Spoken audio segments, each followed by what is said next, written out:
దేవుని నామానికి మహిమ కలుగునుగాక. కూడినటువంటి మీ అందరికీ ప్రభు పేరట వందనాలు తెలియజేస్తూ ఉన్నాను. హల్లెలూయా. 103వ కీర్తనలో దావీదు తన ప్రాణముతో చెబుతూ ఉన్నాడు. ఏమంటున్నాడంటే, పైపైన పెదవులతో కాదు, తన ప్రాణముతో చెబుతూ ఉన్నటువంటి మాట ఏంటంటే, నా ప్రాణమా యెహోవాను సన్నుతించము.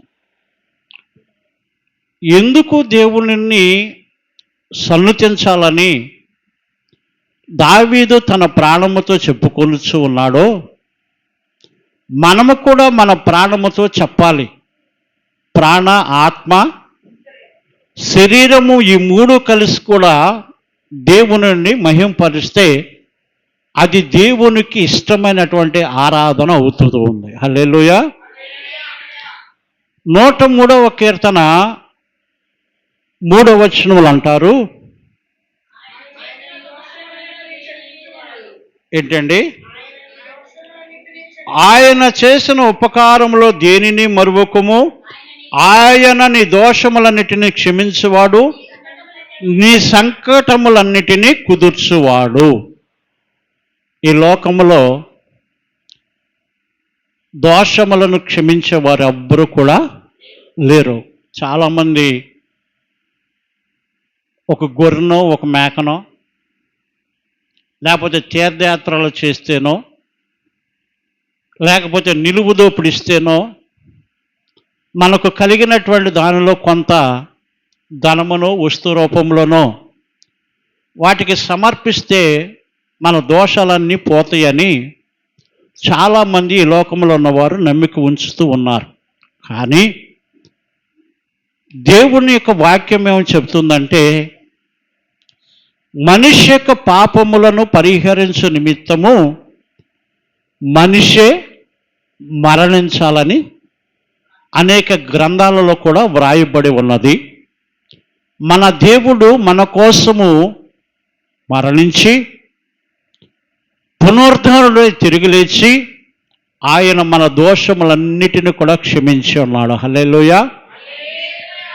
నీ సంకటములు, నీ బాధలేంటో, నీ సమస్యలేంటో, నీ వ్యాధులేంటో, నీ కన్నీటేంటో, అవి నీకు సాధ్యము కాకపోవచ్చునేమో, కానీ మన దేవునికి వాటిని మనము సంపూర్ణంగా అప్పగించినట్లయితే ఆయన నా సంకటములన్నిటినీ కుదుర్చువాడు ఆయనే. హల్లెలూయా.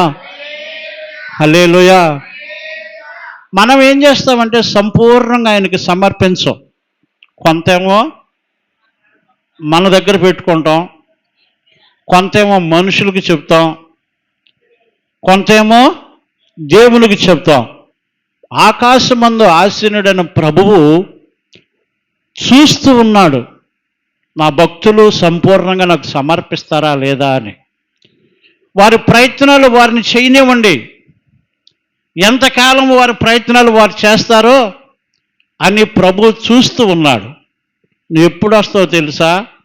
నీ ప్రయత్నములన్నీ అయిపోయిన తర్వాత చివరిలో దేవుని దగ్గరకు వస్తావు. అలా కాదు, ఏ పని ప్రారంభించినా, ఏ ప్రయాణం ఎడబోచున్నా, నీ సంకటములు నా సంకటములు ఏవైనాను వాటినన్నిటినీ ప్రభువుకు మనం మొట్టమొదటిగా సమర్పించినట్లయితే వాటన్నిటి నుండి మనకు ప్రభువు విడుదల కలుగజేస్తాడు. 10వ వచనంలో అంటారు, 10వ వచనం,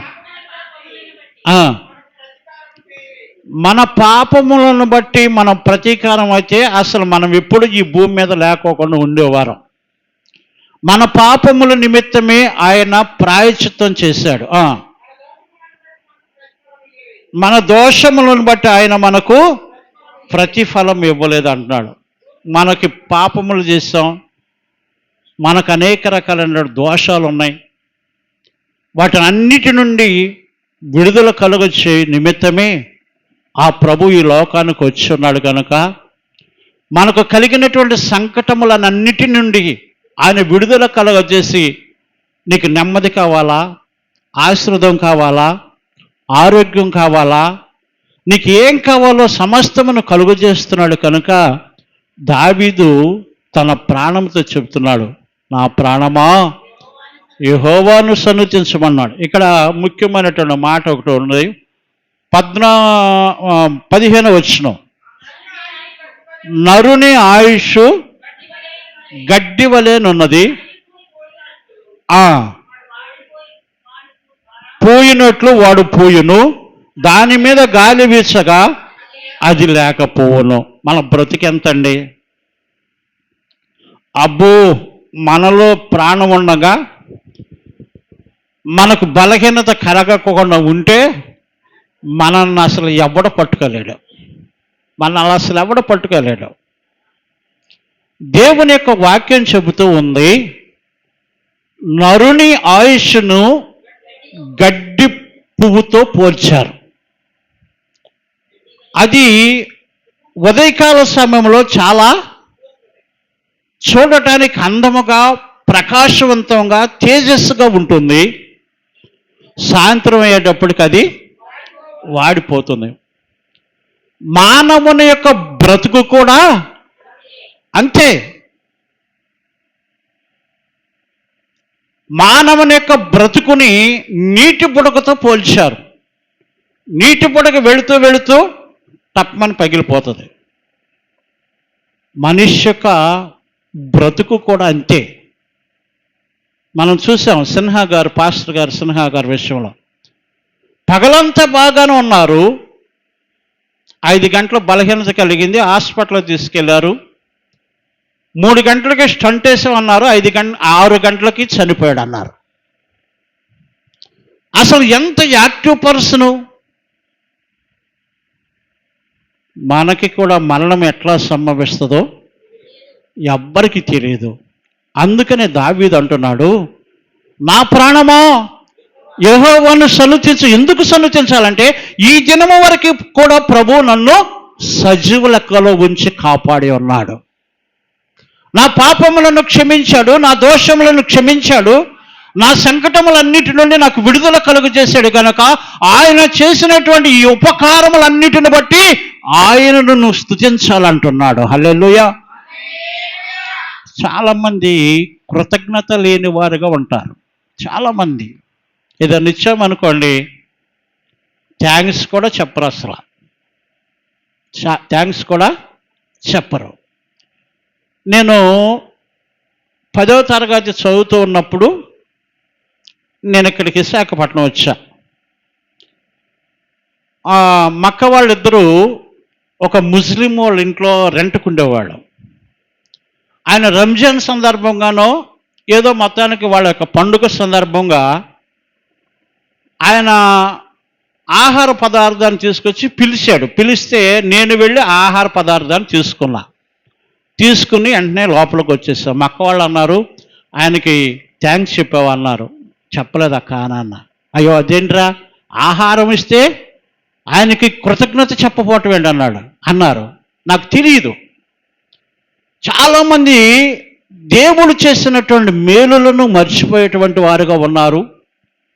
దేవుడు కలుగు చేసినటువంటి సంకటములన్నిటి నుండి విడుదల మర్చిపోయినటువంటి వారుగా ఉన్నారు. మనము ఈ దినము వరకు కూడా సజీవ లెక్కలో ఉన్నామంటే ఆయన కృపే అనేటువంటి విధానమును కూడా మర్చిపోయి, నా బలము, నాకు ఆస్తి, నా జ్ఞానము ఇవన్నీ నన్ను కాపాడుతున్నాయి అనుకుంటున్నారు. కానీ మానవుని యొక్క బ్రతుకు ఒక గడ్డి పువ్వు లాంటిది. హల్లెలూయా. ఉదయకాల సమయంలో చాలా ప్రకాశవంతంగా ఉంటుంది. సాయంత్రకాల సమయమునకు అది వాడిపోతుంది. ఆ దారిన వెళ్ళి చూడగా అది కనబడక పోను. పగలంతా తిరుగుతూనే ఉంటాడు. సాయంత్రానికి ప్రభు పిలుచుకోవచ్చు. భోజనం చేస్తాడు, కానీ ఆ రాత్రి వేళ కాల సమయంలోనే ప్రభు పిలుచుకోవచ్చు. ఇక్కడ ఒక వ్యక్తి ఉన్నాడు. ఒక 15-20 రోజుల క్రితం ఆహారం తింటూనే ఒక కేకేసి చనిపోయాడు. ఆహారం తింటూనే. అసలు మంచాన పడటం కానీ ఏ బలహీనత లేదు, అతను తిరుగుతూనే ఉండేవాడు. ఆ రాత్రి వేళ కాల సమయంలో ఆహారం భుజిస్తూ ఏమైందో తెలియదు కానీ ఒక కేకేశాడు, పడిపోయాడు. హాస్పిటల్ తీసుకెళ్లారు, డాక్టర్ గారు చనిపోయాడు అన్నారు. మన ప్రాణం ఎంతండి, మనం ఎంతండి?